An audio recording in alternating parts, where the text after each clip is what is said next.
Hello, I'm Stewart A. Swerdlow, and welcome to the second week of August 2011 for my news video. And I haven't done one for quite some time because we've been traveling and it's been quite busy here. So let me talk about a few interesting things that have happened in the last few days, actually. You know about the helicopter attack and crash in Afghanistan where 38 American troops were killed by the Taliban. Isn't it interesting that these same troops were the one who allegedly attacked, kidnapped, and killed Osama bin Laden, and now there's no witnesses to it? Isn't that amazing? But you know what's even more amazing? That today, according to CNN, the Afghanistan and coalition troops attacked and killed the person who launched the grenade at the helicopter and brought it down. Now, isn't that a nice, neat little package wrapped up? They were able to find the exact person in Afghanistan. They cannot find anyone all these years in Afghanistan. They found the person who shot the grenade. And, of course, they said the local villagers pointed him out because he must have been standing in the street, with the grenade launcher telling everyone he was going to shoot down that helicopter that he knew had those troops on it. Do you believe all these stories that are coming out of the U.S. news and media? Honest to God, it is absolutely incredible. They've basically wrapped it up. No witnesses to anything left alive. You can't prove or disprove anything now. Quite an amazing story. But here's another amazing story that's gone on.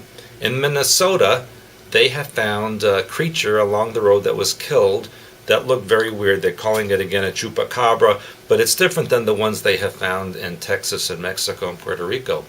This creature looks kind of like a stubby little dog, and it has 5 long claws in its paws and in the back, and almost completely bald except for some black tufts of hair in the back. Now, of course, the Department of Natural Resources is saying, well, if it's in Minnesota and it looks like that, it's probably a badger. Well, I've never seen a badger that looked like that before, nor have I seen a mangy coyote that ever looked like the creatures they found in Texas. So they took the roadkill there in Minnesota and they have it on ice, and they're going to test it by the DNA to find out what it belongs to. And of course, what do you think? They're going to say it's some kind of badger with a weird disease. You know that's what they're going to do. But in Michigan here, just recently, a woman who was fishing in a lake caught a piranha. Now, what's a piranha doing in a lake in Michigan if it's a native of South America? Of course, they said that someone must have had it as in their aquarium, and then they threw it into the river or the lake when it got too big for their fish tank. This has been happening all over the place in recent years. How many piranhas are for sale in your local aquarium? I've never seen one for sale. What are they doing in the lake? Who's bringing them? How do they get past anybody? Well, if you know of aquariums that are selling piranha in the United States, I'd like to know about that and visit it. So please let me know. There's also been a huge amount of missing people lately, both here and abroad.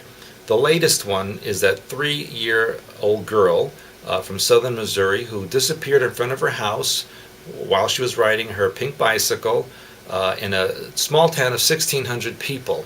Now, this is a rural farming community. They said she was playing outside with a 5-year-old brother. The brother went inside to do something for a few minutes, and when he came out, the girl was gone.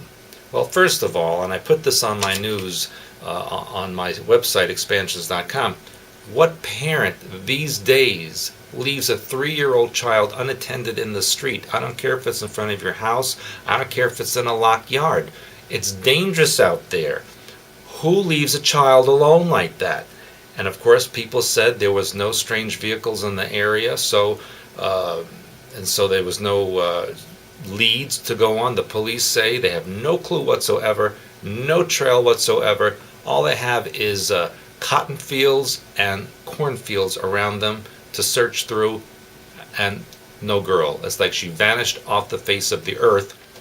And of course, there's a story of that woman, 35 years old from Maryland, who met a 50-year-old man on a dating site on the internet and decided to travel with him to Aruba. And of course they went snorkeling, which is something supposedly she doesn't like to do or wants to do.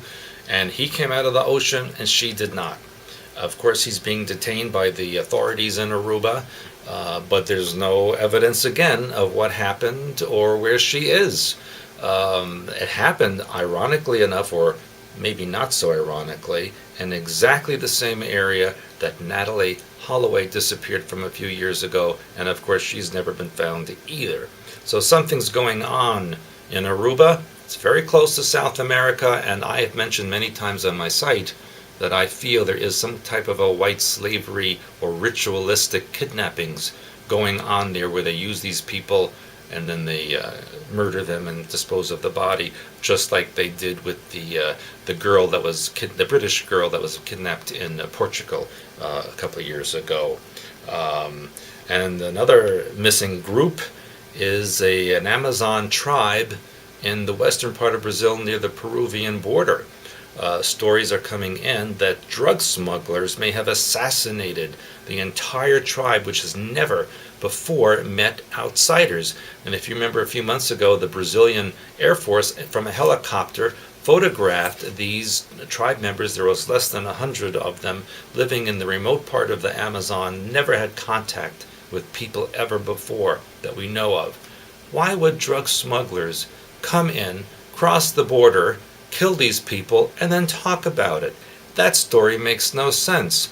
And then they say, well, maybe the drug smugglers were going to use the area to grow coca leaves. Brazil's a big country. The Amazon's big. Why would they have to grow coca leaves in that spot with a tribe that's never seen people before and actually could have been dangerous to them? Something is wrong with that story. I think this tribe was eliminated on purpose. As you know, there's a great effort by the Illuminati to eliminate all native people who have information that could actually help you and heal you and create a closer communication to Oversoul and the God mind. There were earthquakes this week in South Dakota and Texas, and as you might remember, I talked about the ancient fault line called the North American Craton that is part of the New Madrid fault line and the St. Lawrence Seaway fault line that cuts across Arkansas, Texas, Oklahoma, and then goes up through the upper part of the plains where this earthquake took place the other day in South Dakota.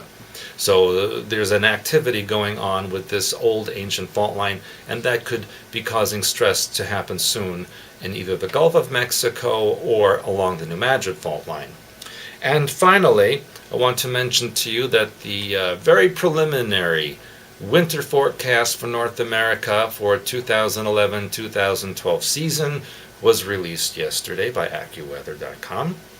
And as you would well imagine, the Great Lakes area is forecast for very heavy snow this winter, and so are parts of the Northeast and the Plains area and the Rocky Mountains. So prepare your shovels and your boots, because we'll be doing some shoveling this year. And hey, maybe I'll even have a podcast on my snow shoveling for you.